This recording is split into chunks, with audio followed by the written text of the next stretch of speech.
Aber es ist immer noch nicht so. Nee, das war das Wichtige. Das ist der Hauptthema. Ich weiß noch nicht, wieso. Wird das kein Video? Aber die noch vorgedrückt hat. Du hast ja eben die Kamera vorgedrückt. Aber der ist doch an. Als der an war, nochmal draufgedrückt. Es kann sein, dass der dann irgendwie Assistent freigeht. Oh,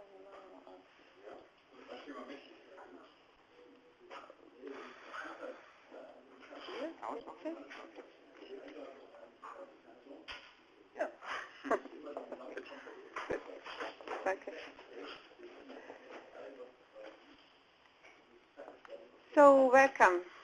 This week we have the last new topics, and from next week on we will conclude and go over the main topics again to have a nice overview what we did this semester.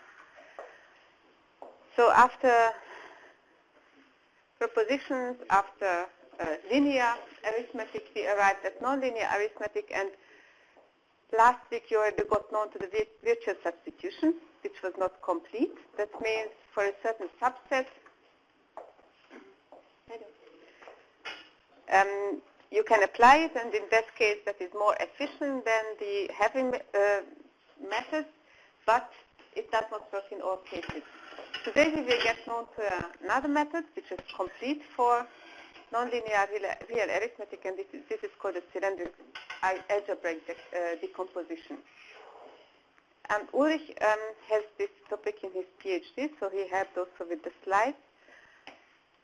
This is theoretically a complex area, so that's why we decided not to have it as a proof-relevant topic, but this is very interesting and also algorithmically very nice, so that's why I would like to show it to you this week.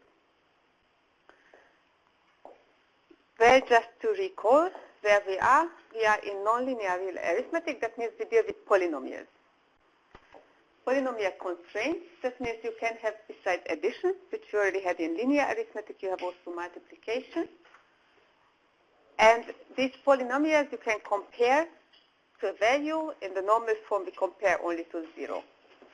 These are the constraints and the formulas. If you put this theory into first-order logic, then you get from first-order logic the quantifiers and the Boolean connectives. So the last line, the formulas, are the first-order logic fragment of this logic, and the constraints are what come from theory. So if you recall the first-order logic, what we learned about, then in the signature, now you have, besides variables, you have the functions plus and minus and times, and as predicates you have the comparison operators because they return true or false. So we need some basic terms to talk about polynomials. First of all, the degree. The degree of a polynomial is easy to see if it is univariate. That means it has only one variable. Then this is the highest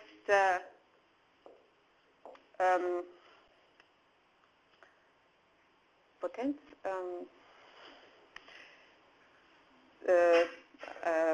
degree to which the variable is listed.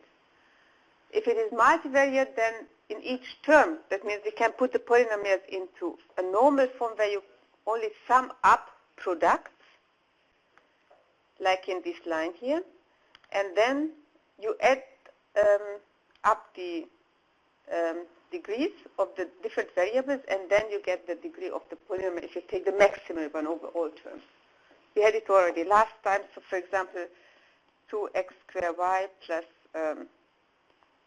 zx would have the degree 3, because here I have 2 plus 1 is 3, here I have 1 plus 1 is 2, so the maximal is 3. So this would be a polynomial of degree 3.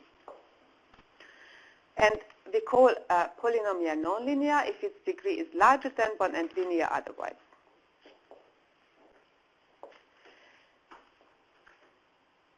So in the nonlinear real arithmetic, of course, we can have also nonlinear polynomials like this one here at the top, or the formula, a Boolean combination of polynomial constraints. And now in our context, why do we deal with it in this lecture is because we can plug in CAD as a series solver, so then we can check Boolean combinations of polynomial constraints for satisfiability. Basically, this is our goal, and this is also what Florian and Ulrich do in their PhD. So what we want to have is that we have a conjunction or set of polynomials. This is important because the Boolean structure is handled by the SAT solver, and the SAT solver only asks the series solver for a set of constraints to check them for satisfiability, or we also say to check whether they are consistent. So the series solver, in this case CAD, does not have to deal with the Boolean combination, only with the set. And we restrict ourselves here to polynomials where the coefficients of the products, which we call monomials, are integers. This is not a restriction. You could also take rationals, but it is general that you can restrict it to integer coefficients. And as comparison, we restrict to strict, ordering, or equal. Is it a syntactical, is it a real restriction of the expressive power? Can I express also less or equal? How?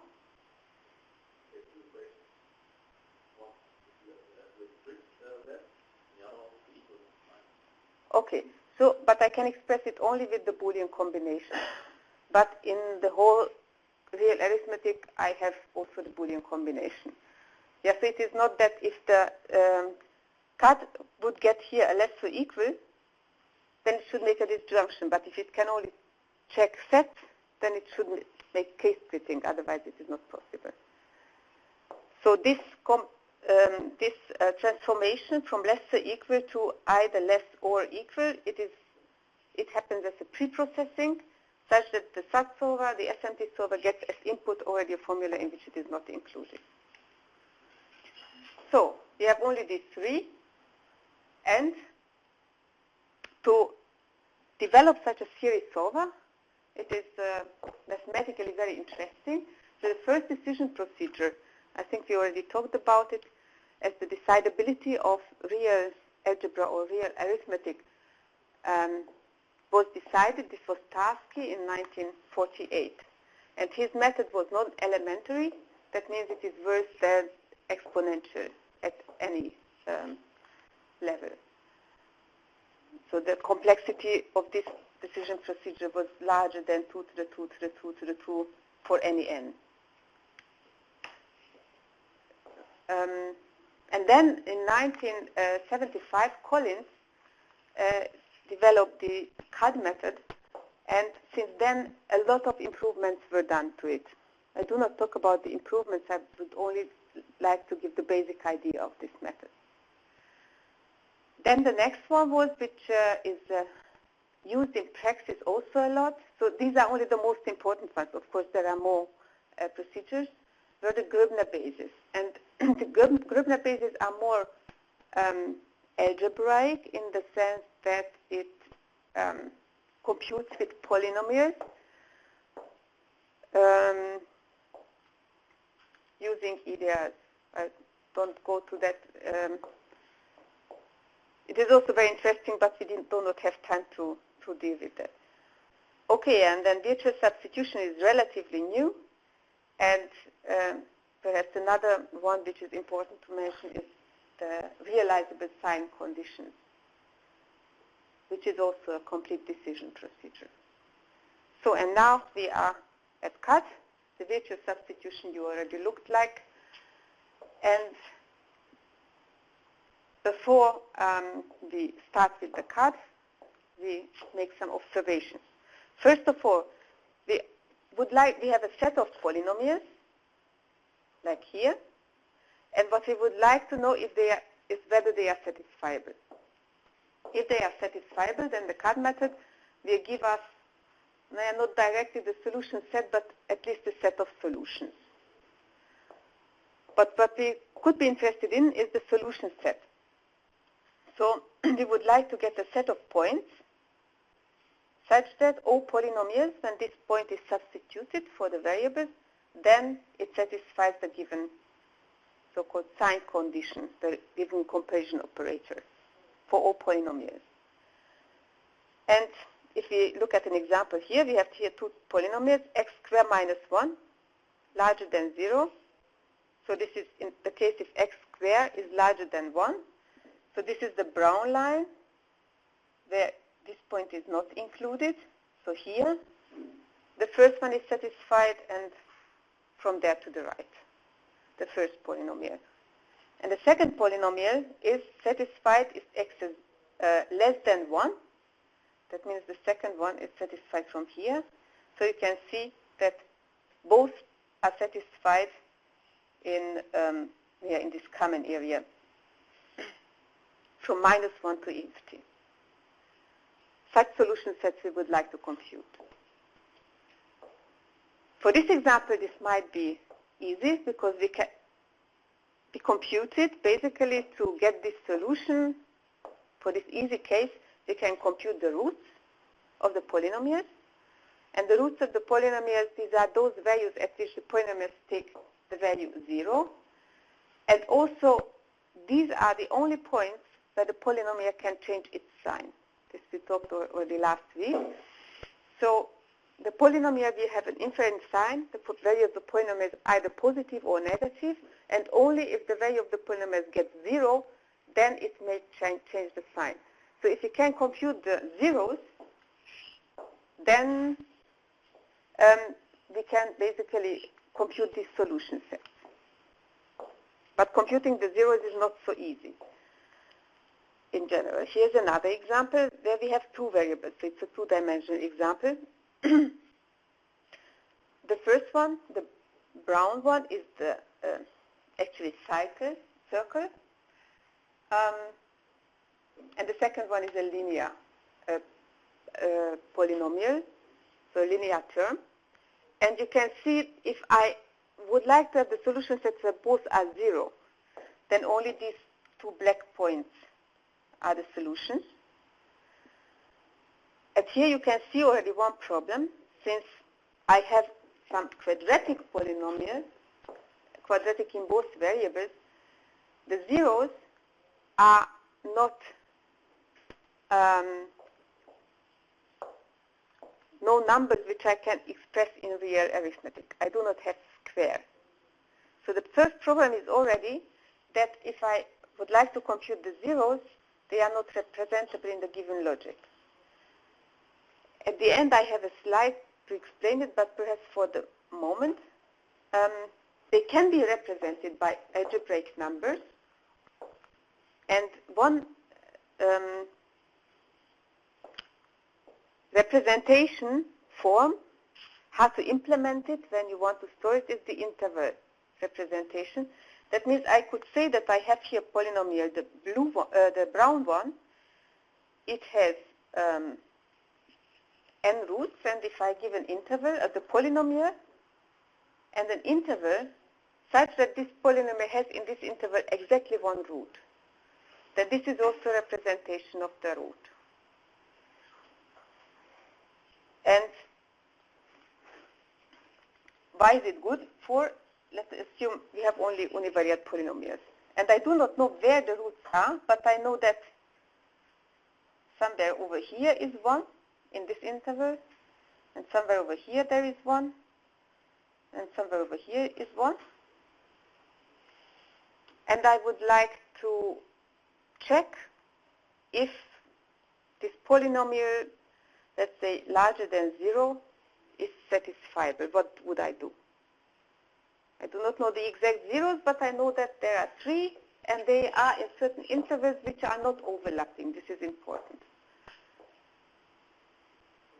How would you check whether this constraint p larger than 0 is satisfiable?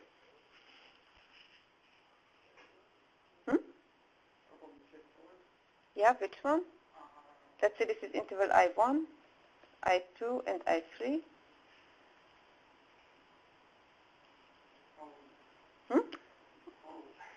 Yeah, there are uncountably many. I could check representative before I1, between I1 and I2, between I2 and I3, and above of I3. And Yeah, a small one. okay. So if it is less than yes. If it is equal 0, then I know that it is satisfiable because they have already I know that there are zeros in the 3 intervals. Yeah, so basically I do not know where the zeros are, but I know that they are somewhere inside these intervals. And I also do not know how the polynomial looks like. It can be that it changes here to positive, whereas here something like this.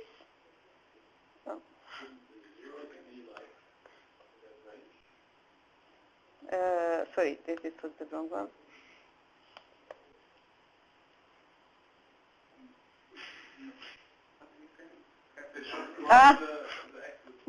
Okay, here. So there.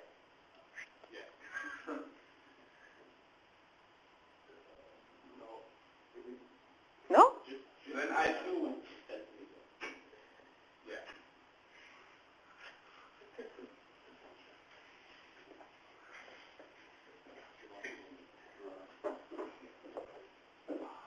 So I do not know. This is an example how it could look like, but of course it could look also differently. It could also run, for example, this way.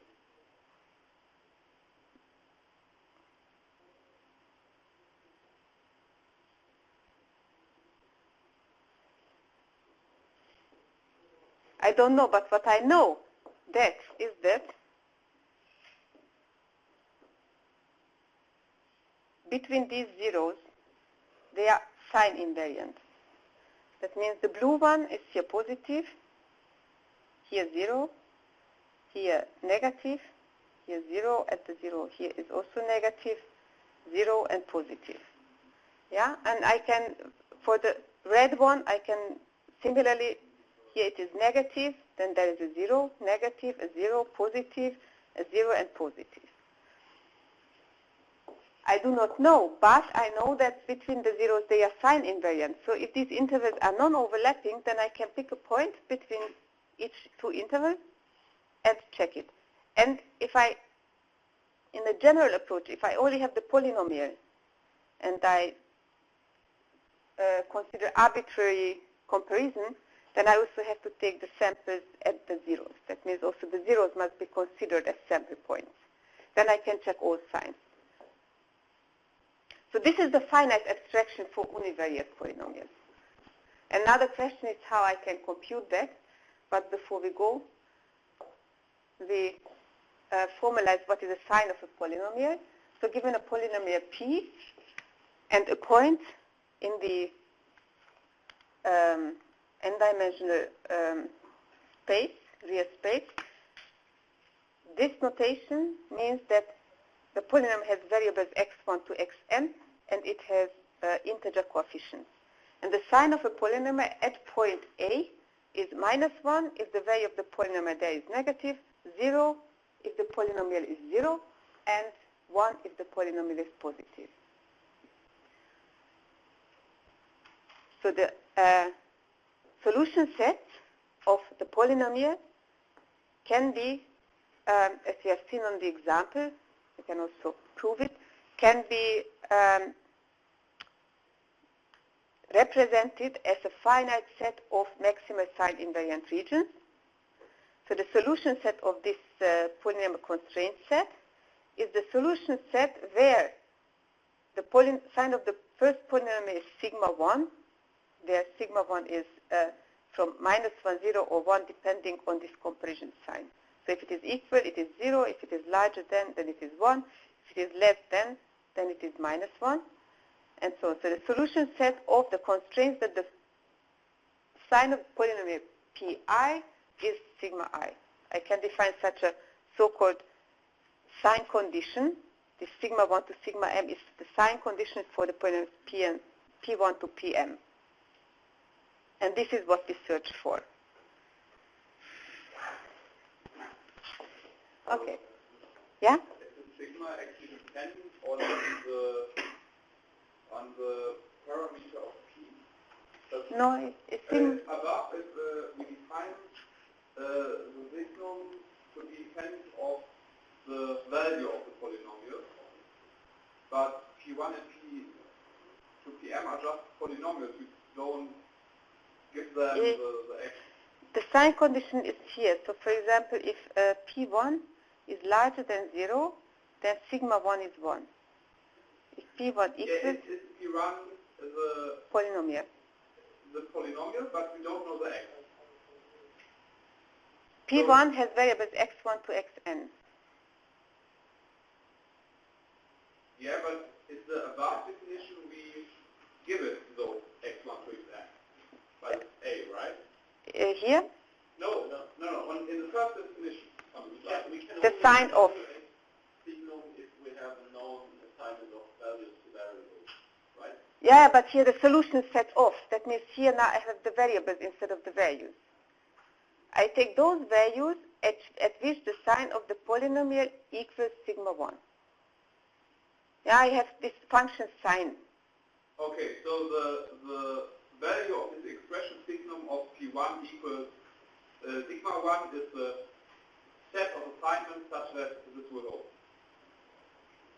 Sigma 1 is minus 1, 0, or 1. Yeah, but we So, are somehow missing the assignment of the variable. For example, sign of x equals 1 would be 1, and the solution set of this would be x larger than 0.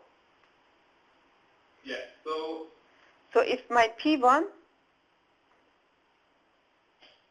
equals x, or that the polynomial constraint is x larger than 0, then this second part here is sign of x equals 1. And this for all polynomials, and then the solution set for these equals the solution set for these. okay. And so basically this is the same, but first on the left you have polynomial constraint, and on the middle this is on the abstraction. Yeah? Well, and these maximal sign invariant regions, maximal sign invariant sets or parts of the space will be regions. And this is a complicated definition, but what it says is basically a bit more than that they are connected. Connected is very important. That means if you have two sets A and B which do not intersect, and A is not 0, then if you take the intersection of R with A and the intersection of R with B, then you do not get the whole R. That means you cannot cover R with two sets which are disjoint.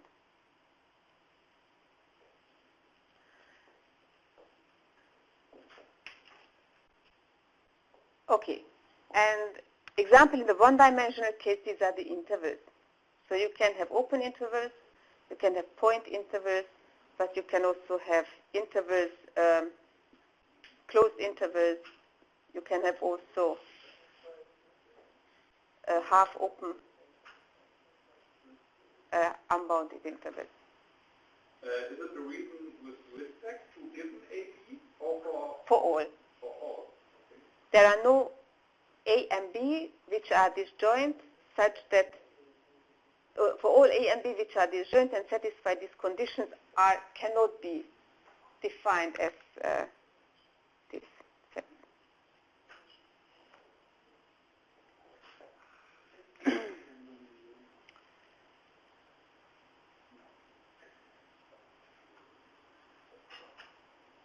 Okay.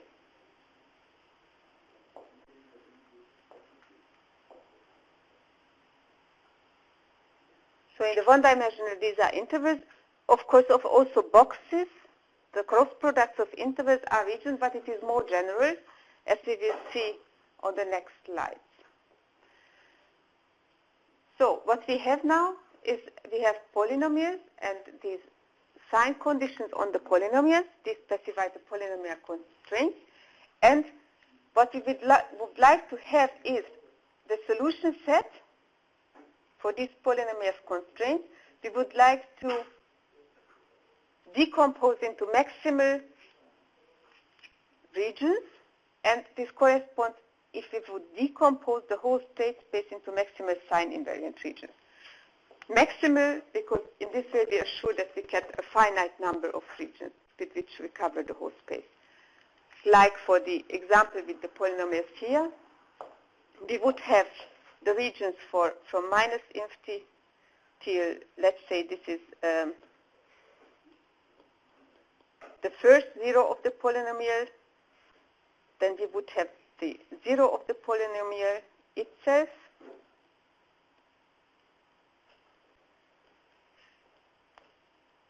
so this is another representation of the zero of the polynomial in the interval I1, yeah, where the polynomial is 0.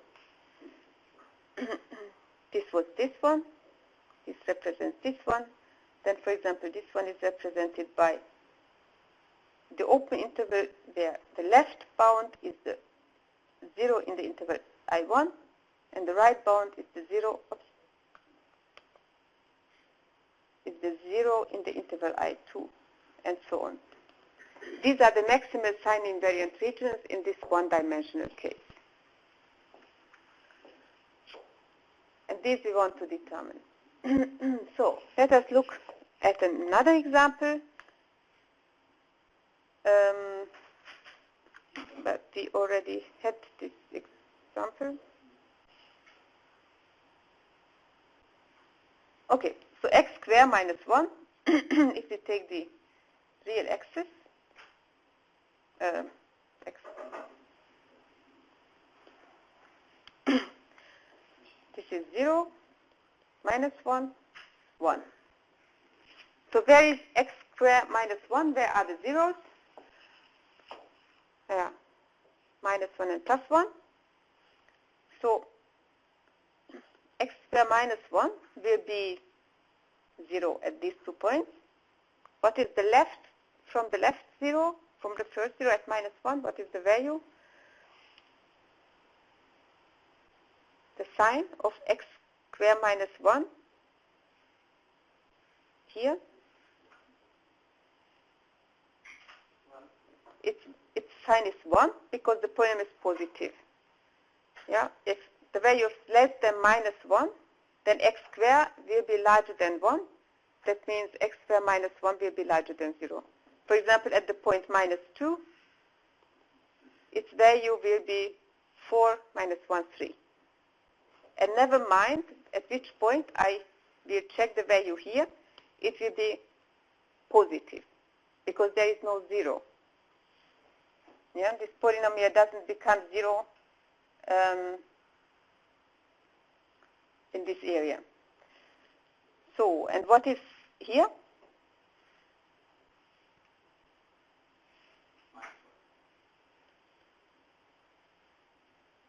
Here?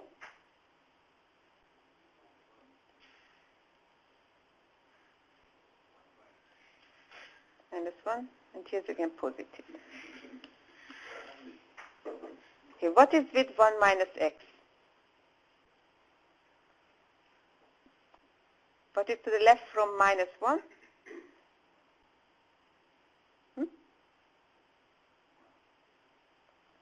1 minus x.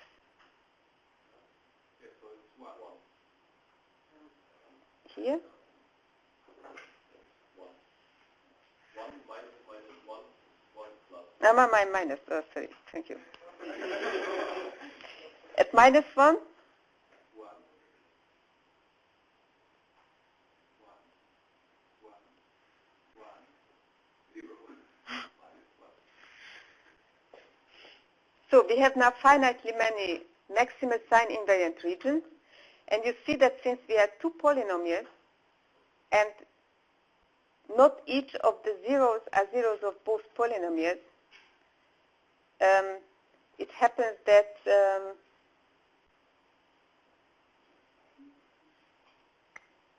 actually I do not know why we took the 0. We shouldn't have taken the 0. I just wrote down because I started with the 0. So this is sufficient. So we have only 1, 2, 3, 4, 5. 5 sign invariant regions because the first polynomial has 2 zeros. The second one has 1 0, but it coincides with one of the first ones. So we have only 2 zeros, and it distinguishes the state space into this sign invariant region. Maximal. And maximal is important because otherwise I could define in this unbounded intervals, like from where x is larger than 1, I could still define infinitely many sign invariant regions. So therefore, we want to have finitely many, and that's why we have to require that they are maximal. And if I have, here I have only the polynomials, and now I have to check if I have the constraints, for example, x squared minus 1 larger than 1 and 1 minus x is less than 1, then I will search for the signs sigma 1 is 1 and sigma 2 is minus 1. And I will check all, and I will see that here I have one satisfying relation. But, for example, if we would like to have the different case where the first one is larger than 1 and the second one equals larger than 0 and the second one equals 0, then I know that it is not satisfiable because none of the sign invariant regions satisfy this combination of sign conditions. Okay, so now basically we already have an intuition what the CAD does. The name cylindrical algebraic decomposition. So now we know why decomposition is because we decompose the state space Rn to a finite number of which we will call later cells. And now we will get a feeling why it is cylindrical.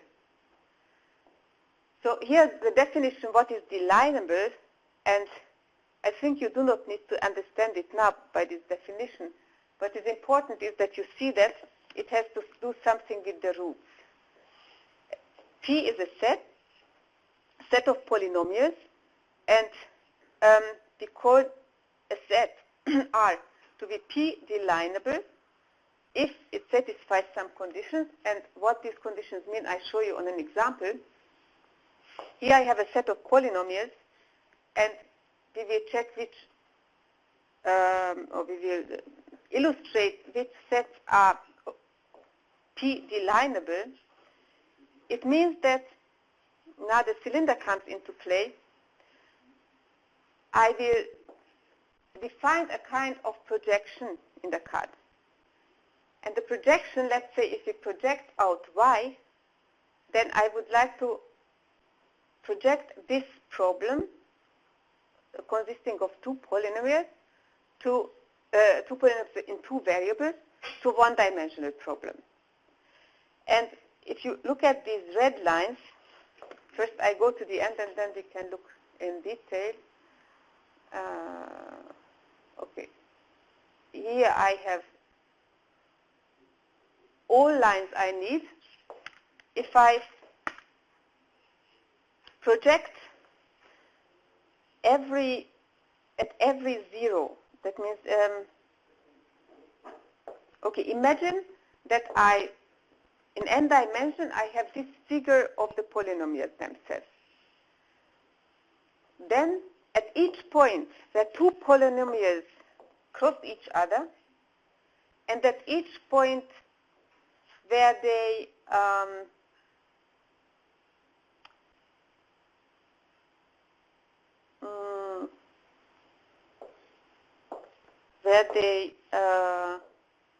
if I would look at it turned once such that y is down, then it would be a 0 there. In the dimension y, it would change the first derivative would have a 0. Yeah, so these points where the how shall I say?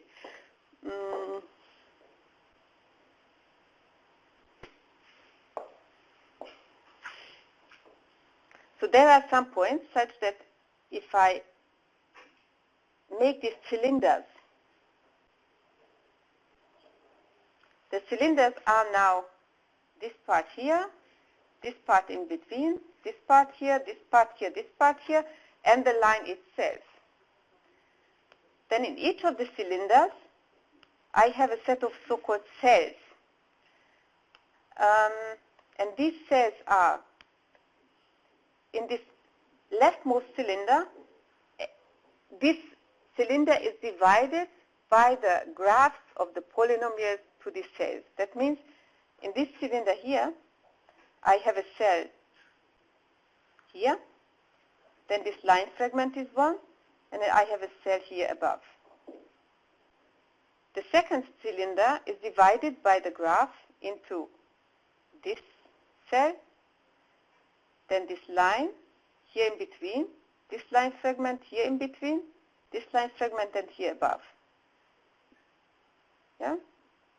Also the lines are divided, the red lines, but now I show for in between. Here, for example, this one, and this line fragment, then here inside. These are the cells, and these are exactly the sign invariant regions. And what's now interesting is that I generated a, though not completely maximal, but finite decomposition of the state space such that I can project in one dimension, and each of these cells, they do not lie between the cylinders. So I do not have a sign invariant region of somewhere over here, which I define.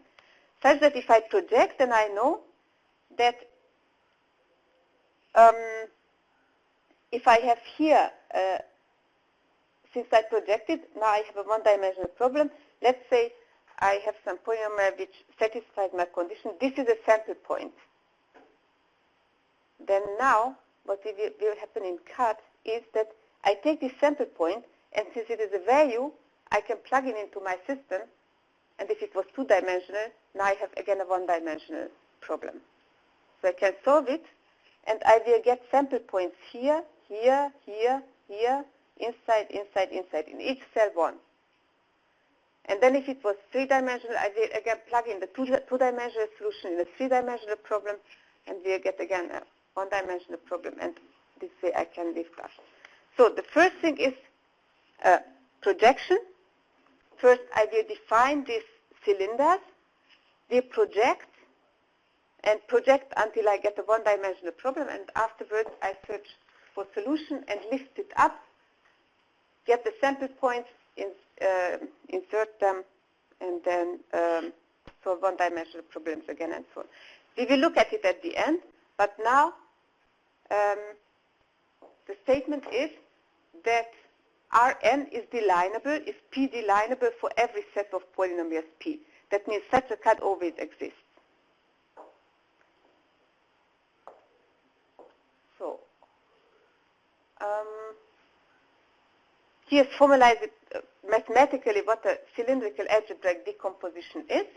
This, what I showed you, is one possibility. And if you formulate it more generally, then it says that you have a set calligraphic C of sets. So they cover, point one says that they cover the whole state space, Rn. The second point says that they are disjoint, so they do not overlap. The third point says that these sets are such that every polynomial is sign invariant in each of them. And the fourth point says that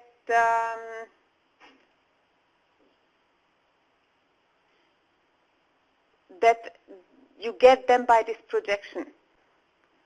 So if you have something in the, you have a cylindrical algebraic decomposition in Rn-1,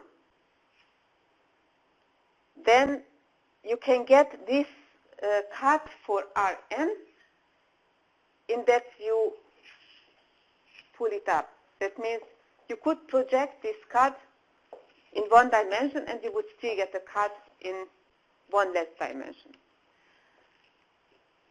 Perhaps it is also enough for this lecture to understand just the intuition that a cylindrical algebraic decomposition decomposes the state space into a finite number of recursive cylinders which in one dimension contain also cylinders. At the end, they define a finite number of cells such that in each of the cells, all polynomials are sign invariant.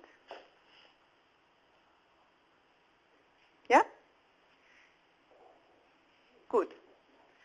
And since these cells are sign invariant, it is sufficient to get a sample point from each of the cells. And then we can plug in this point in the polynomials, then we get their signs, and we can check if they satisfy the sign conditions which were specified by the problem. So here you can see for our example now the complete cut, which I drew before. So each of these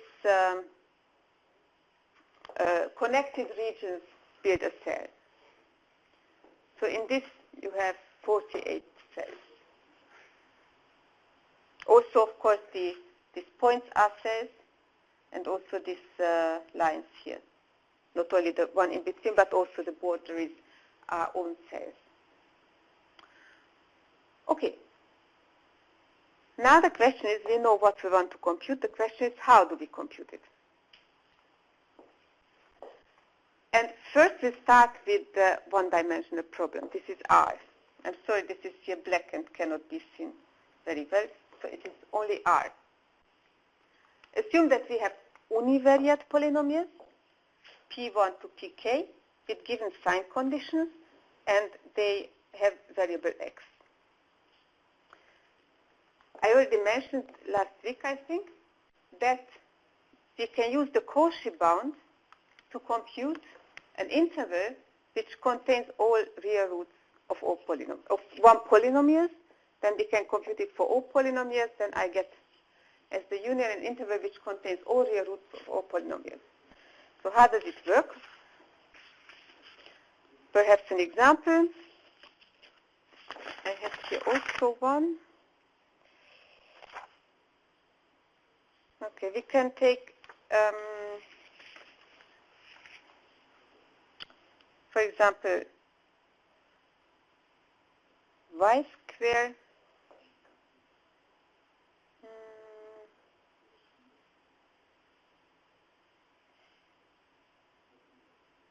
minus 4.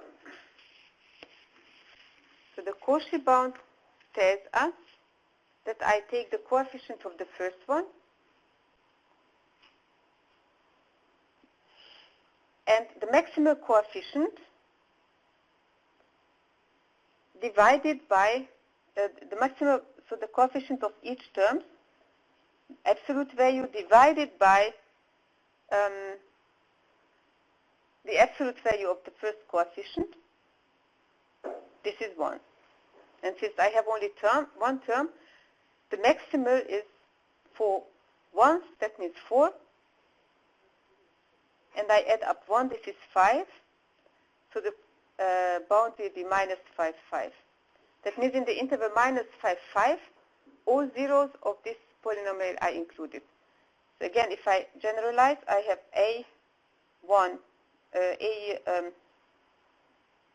n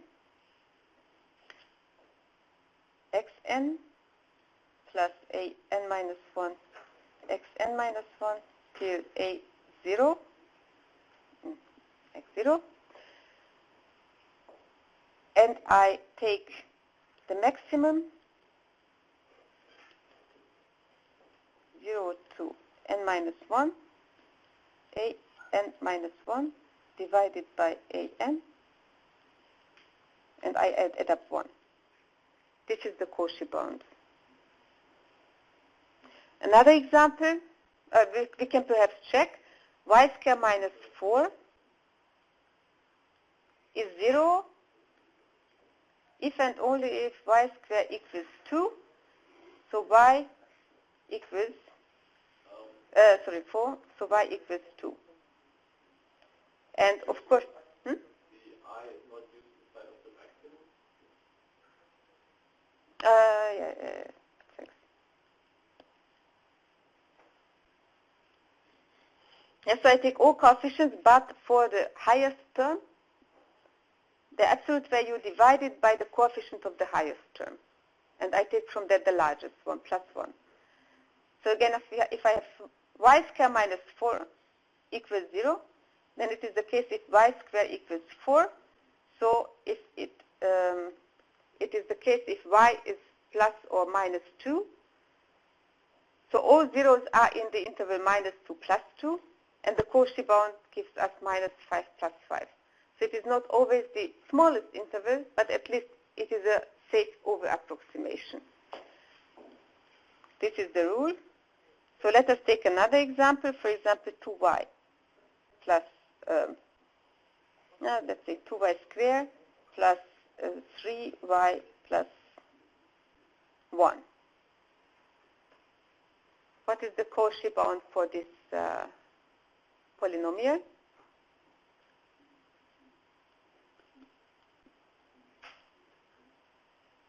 Maximum of what? 3 over 2 and 1 over 2.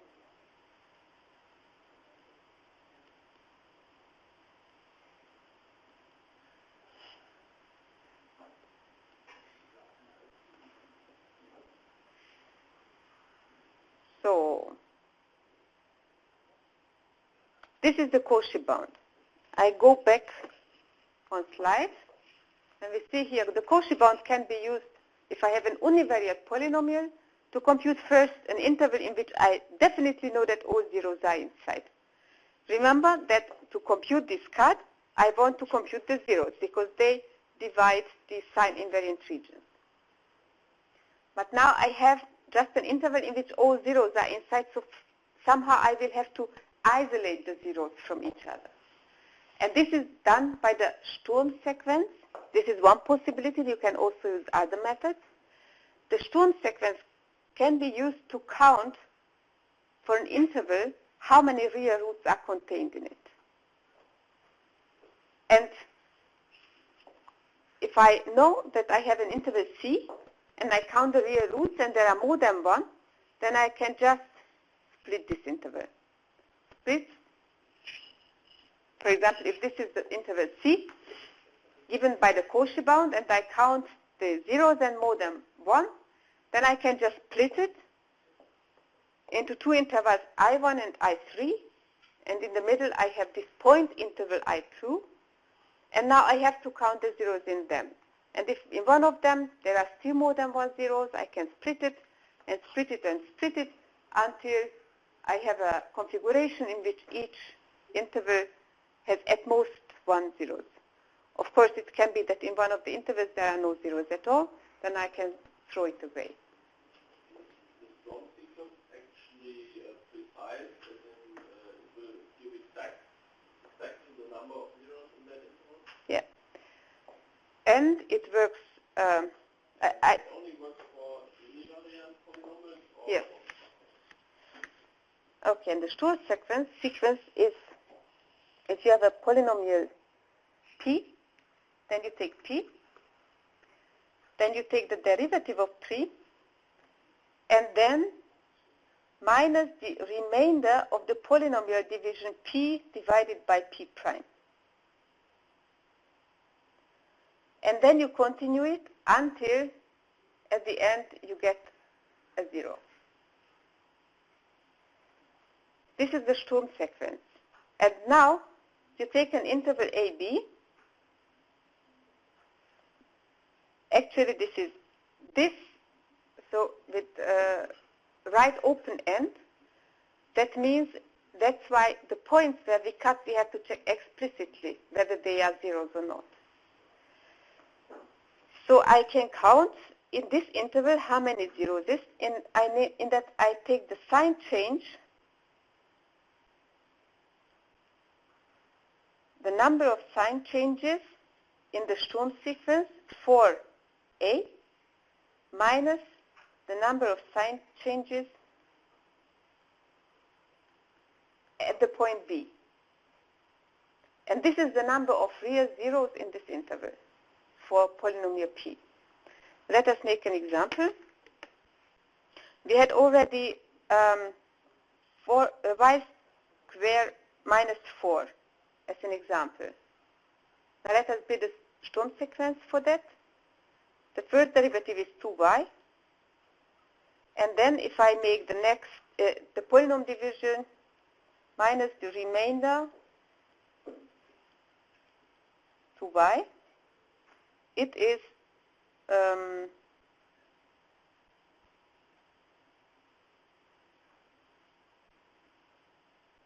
4, because I have 2y times 1/2 y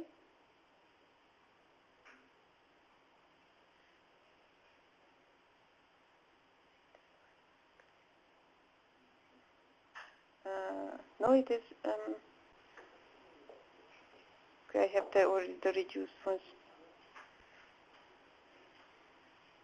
Okay, so it is y squared, yeah, minus 4.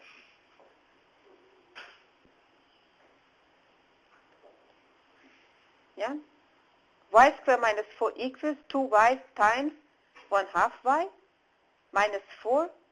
So that's why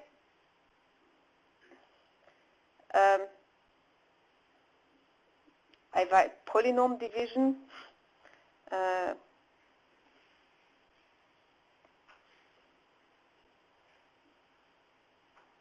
okay, I do not divide it because it is not that's why polynomial division. But you see that the remainder of y squared minus 4 and 2y is minus 4. So the minus remainder equals 4. So the Sturm sequence is hypothetical, the next end in the Sturm sequence would be negative remainder of 2y and 4. divided 4, and this is 0. And that's why I stop here. So I have 3 elements in the Sturm sequence. Okay, now what we have to do is count the sign changes if I take at value A or B. Let us take first an interval in which I would like to compute the number of zeros for y squared minus 4. So we know that the zeros are at plus 2 and minus 2. And we know that the Cauchy bound gave us the result interval minus 5, 5. So I take minus 5, 5, which was the Cauchy bound given interval. And I count the sign changes at minus 5. For the first element, it is 25 minus 4, so the sign is positive. Second element, 2 times minus 5 is negative. And the third element, 4, is positive. So the sign changes here are 2. Sign changes is going from minus 1 to 1 or from 1 to minus 1. And at plus 5, I have the first term is positive, the second term is positive, and the third term is also positive, so it is 0. 2 minus 0 is 2. That means I have 2 zeros in the interval minus 5 to 5. So let's say we split it.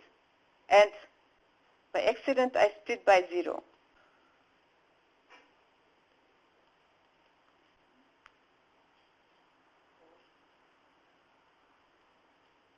So let us look at these 3 intervals. I had this one here, and now I split it into 3 other. So we compute now first how many zeros are in here.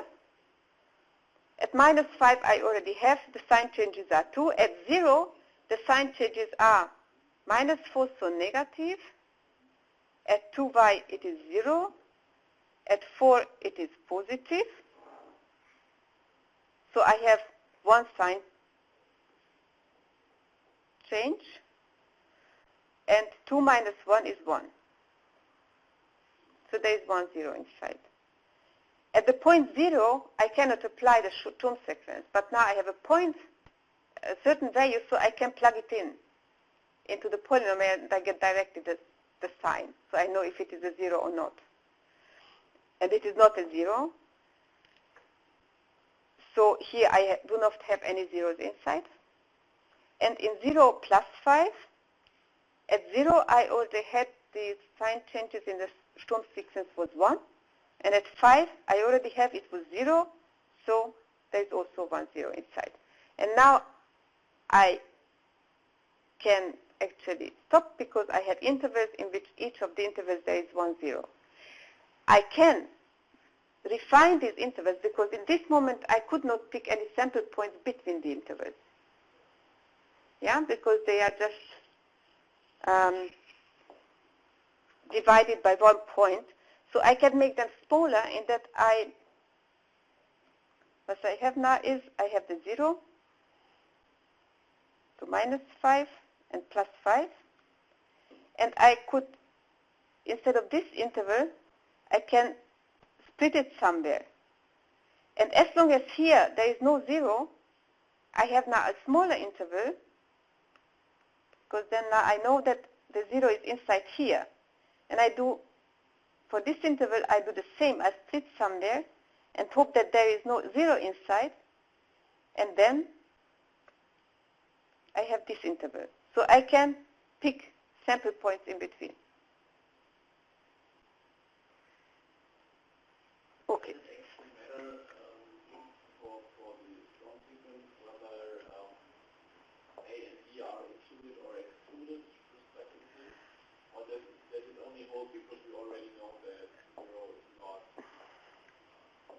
So B is excluded. And that's why we check if there is a 0 at B. Then we can also have it for closed intervals. We can just apply that to open ranges because we can test the value of A. In most cases, Of 0 to 5. I think, so if we could check from minus 5 to 2, what comes out then? It is actually, if you do it for the open interval, so if you do it for intervals where you are sure that at the end there is no 0, then you are on the safe side. Otherwise, there are some conditions. But let us check what is for example, minus 5 to 2. Yeah, and we ask, is it open or closed? So at minus 5, the state changes the count level 2. And at 2, I have 4 minus 4 is 0. 2 times 2 is plus. And 4 is also plus, so this is 1. And 2 minus 1 is 1. So in this case, this is included. Actually, in literature, the definitions are different also from the formalization. So you cannot compare them exactly. But in some literature, they make it right open. In some literature, they make it right closed. And it is not completely clear to me where the difference in the conditions is. but here could be to another because Yeah, that's exactly. This is the 0, which is in this case included. So in this case, you have a closed interval. the result that we have 1, 5. Yeah. Sorry. Minus 2. Yeah, minus 2. Okay, so indeed. So this is the open interval. But you can always check the border for itself, because you get just like Yeah. not really. Mm. But there are examples somewhere where the right end was included. I do not have now any in mind. So if you are sure the borders are no zeros, then you are safe. And otherwise, what I have found in theorem is that it is a right open interval, which now in the case of 2 is true. But let us now check also minus 2, not as if it would be approved, but just for as an example. So at minus 2, the first term is positive, is 0. The second term is negative, and the third term is positive, 1. So you have 2, and 2 minus 2 is 0. So in this case, it also works that it is right open.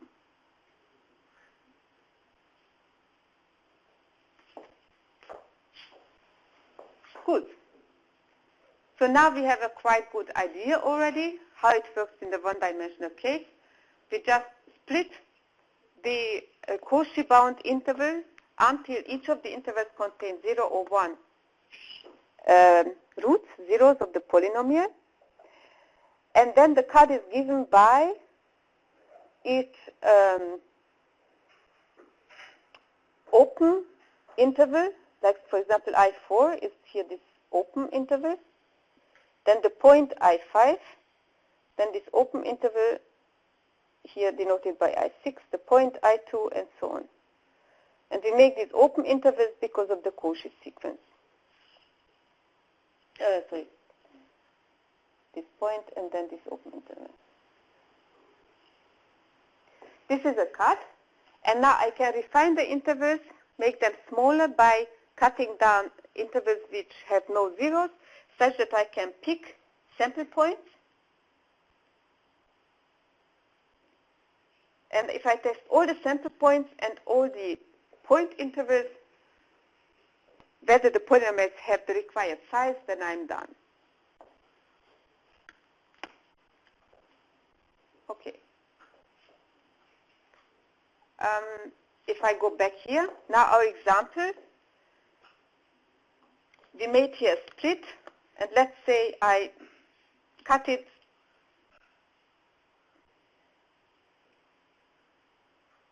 we had epsilon square minus 4. Let's say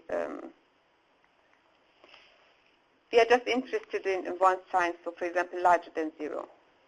What we had is, we had here one interval, minus 5 till, let's say I cut it by 1. Then we had a 0 here by minus 1. We had a 0 here by minus 2. We do not exactly know where, but I know it is within this interval. Then we have another one. Let's say I refine it such that it goes from 1 to 5. The 0 is at 2, but I do not know exactly where.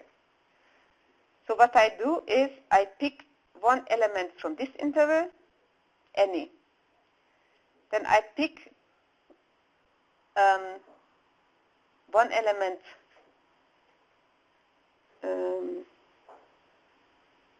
wait a moment. This is 0. Okay. And I have to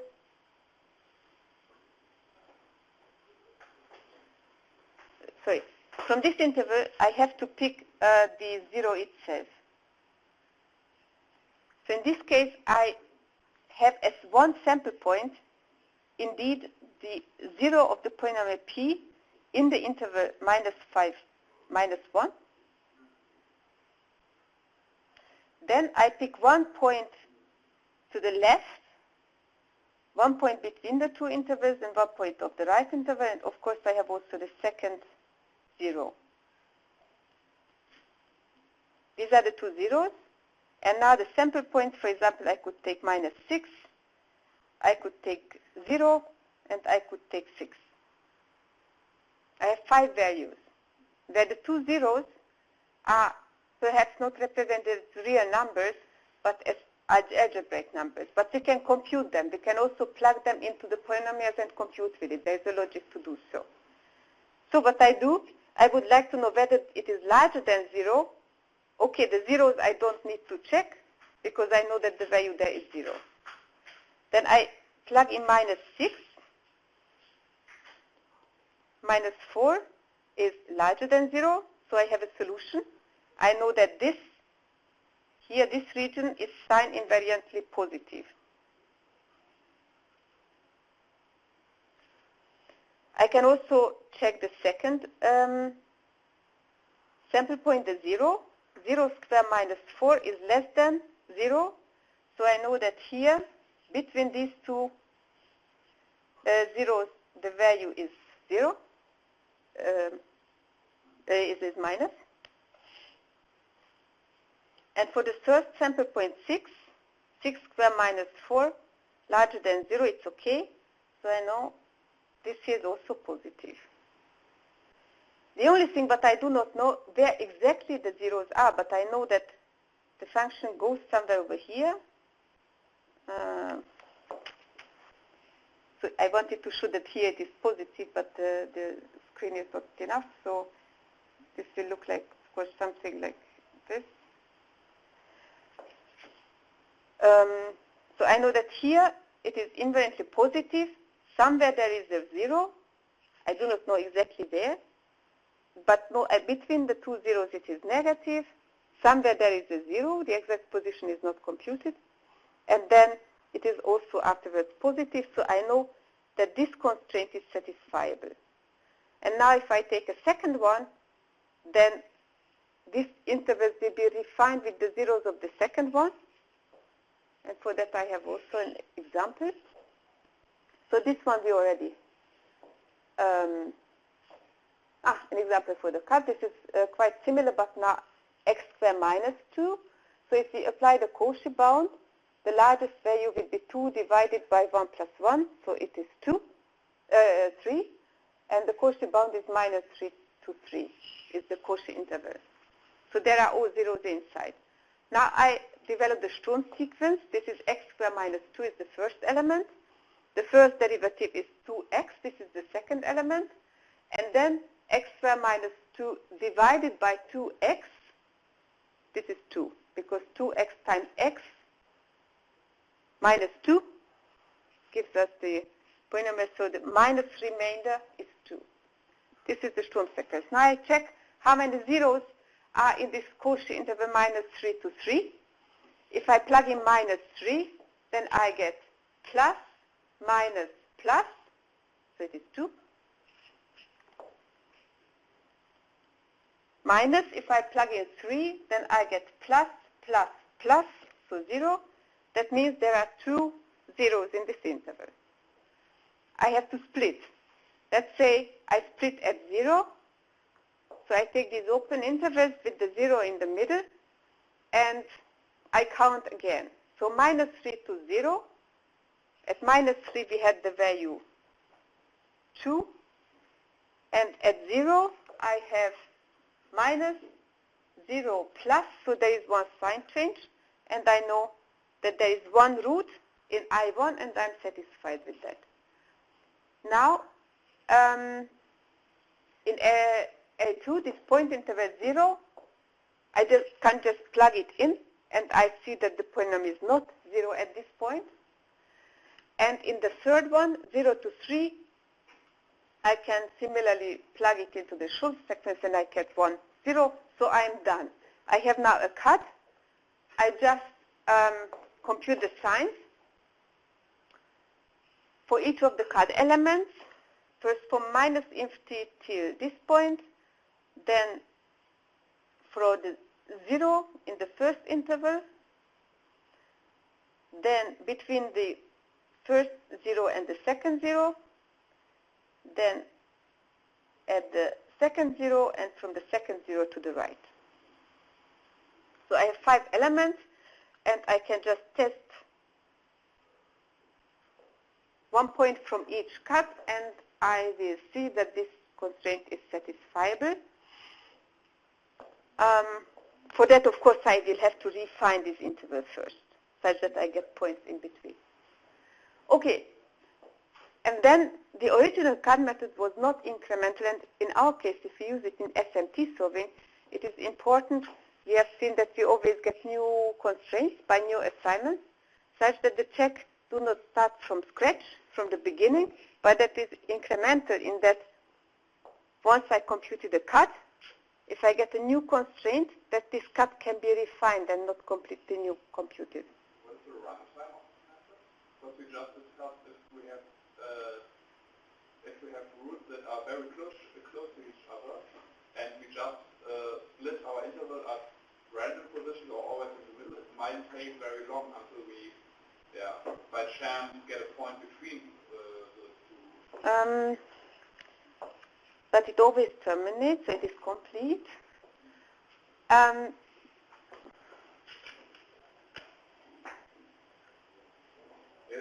That's true. You will always at some point find a point between them, but it's dependent on somehow on the distance between two roots. Mm-hmm. What you can also do is, if it will decrease the complexity, I do not know, but what you can compute is to compute use the Newton method to get an approximation of the zeros and split it there. This is what is done in practice. It is not so expensive, but this splitting and guessing is usually not the problem. The problem is computing the Sturm sequences. That is expensive because you need polynomial division. So usually that is the more expensive part. And also at the intervals,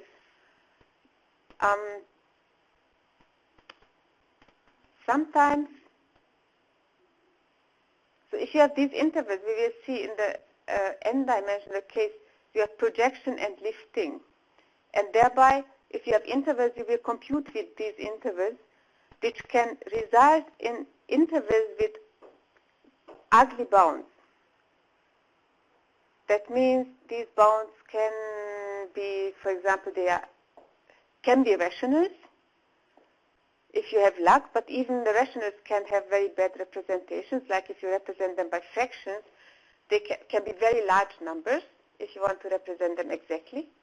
This is the first point. And the second point, that you can get intervals whose endpoints are not rationals, irrational numbers, like square roots. So actually, and even worse, this can be roots of polynomials, the endpoints of the intervals. And then computing with these intervals is very expensive. But there you can try to refine the intervals or enlarge them such that you get an interval endpoint which is easy. For example, if it is a rational which is cheaply represented. So regarding the complexity issues, the whole point is doubly exponential, but the nonlinear arithmetic, if you take only the existential fragments, then it is simply exponential. But this method is doubly exponential because of the projection phase, as we will see, but works in practice better than the simple exponential method. It is like for simplex, also not polynomial, but in practice it works better than the polynomial algorithm.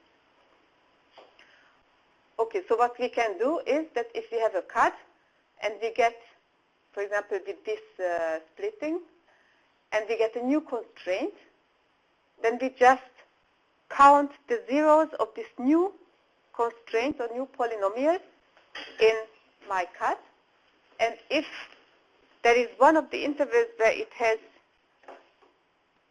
where the other polynomial had a 0 and this one also has, then I have to split. So each polynomial, or there must be at least, there should be at most 1 0 of any polynomial in each interval. Then I'm at the safe side. Then I isolated the roots. So I have to count zeros. That means I first, for this new constraint, check the Cauchy interval, where all zeros are inside, and this is minus 3, 3. That means all zeros of this are already included in my previous intervals, so I do not have to enlarge them. All zeros will be between minus 3 and 3, and I develop the Sturm sequence. The polynomial itself, its first derivative, and this is the result of the polynomial division, minus a remainder of the polynomial division. And now I can count the number of real roots in the first one, here minus 3, 0, and I get 1.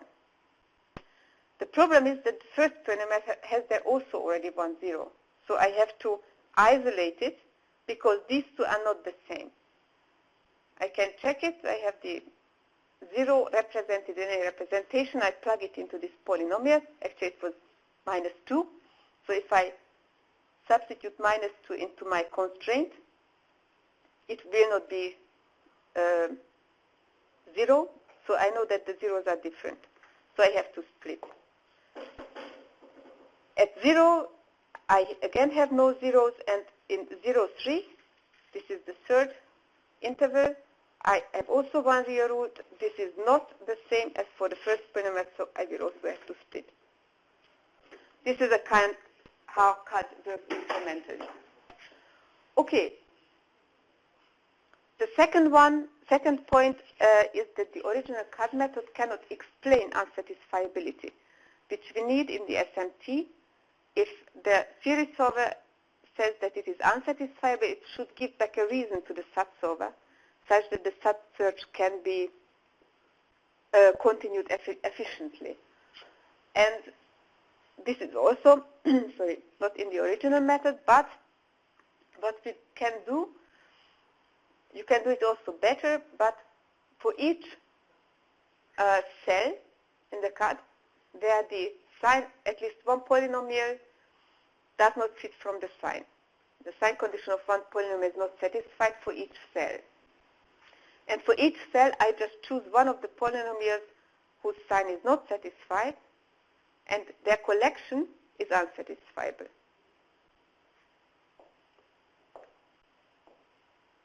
Okay.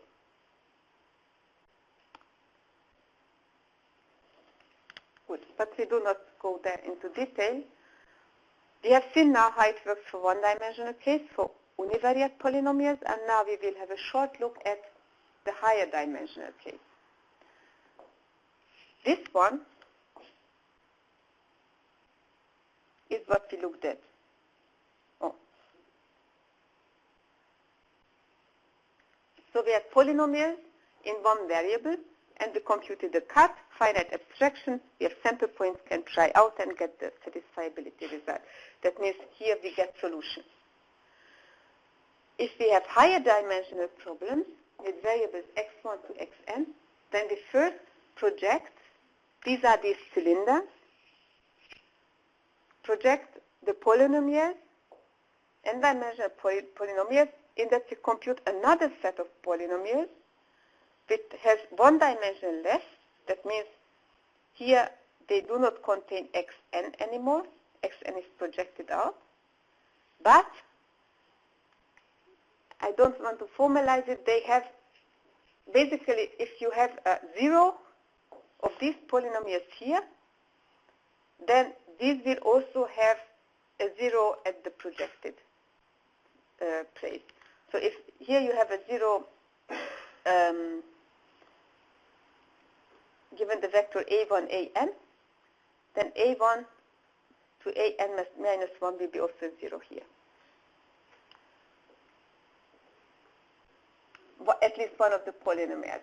Now you project down this to the one-dimensional case, then we get the sample point. And now, this sample point can be plugged into the polynomial set, which is two-dimensional.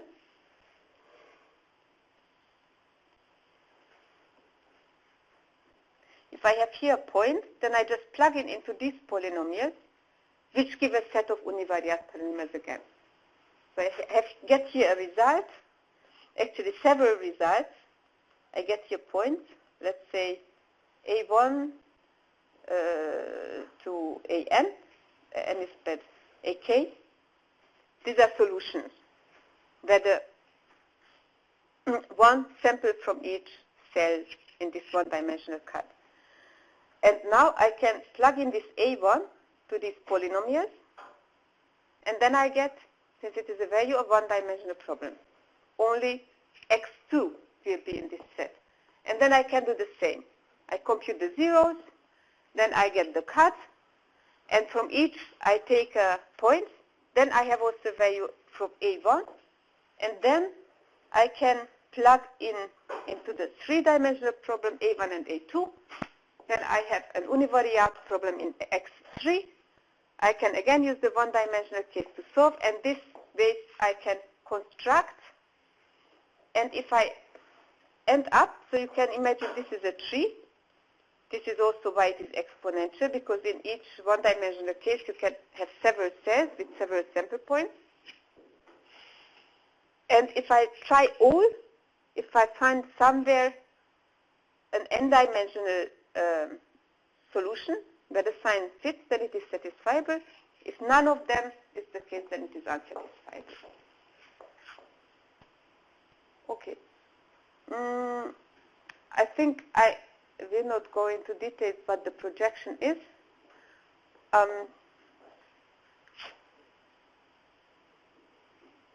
What I would rather show you is, again, to come back this example and tell you what the projection is. So if you have these two polynomials, then if you project it, you will get this set of polynomials here. Now we projected out the y dimension. That means this is a set of polynomials in only one variable x. And the zeros will be here.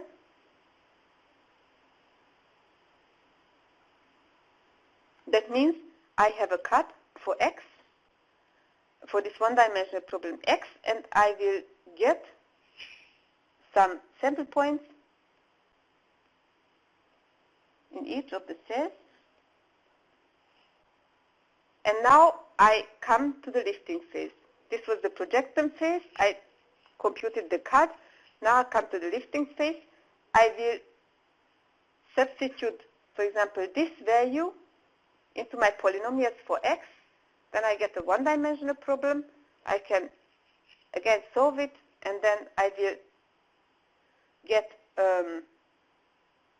again, 3 sample points in this one-dimensional case. I check the signs, and if they fit, it's fine. If not, then I go on to the next sample point here. Plugging in gives again a one-dimensional problem. I will get some sample points here, here, here, here, inside, here. I test every. If it is not satisfiable, I go on to the next one. So this is this tree structure, how I check.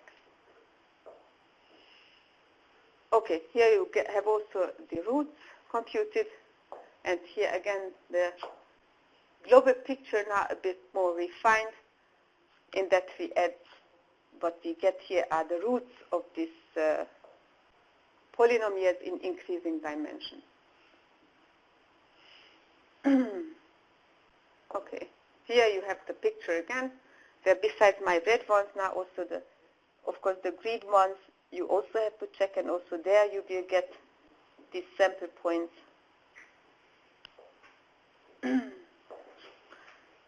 Yeah. And on some technical remarks, I already mentioned it. Firstly, it is important to mention that, of course, a polynomial of degree n can have at most n roots, but they are not all real. They can be also complex.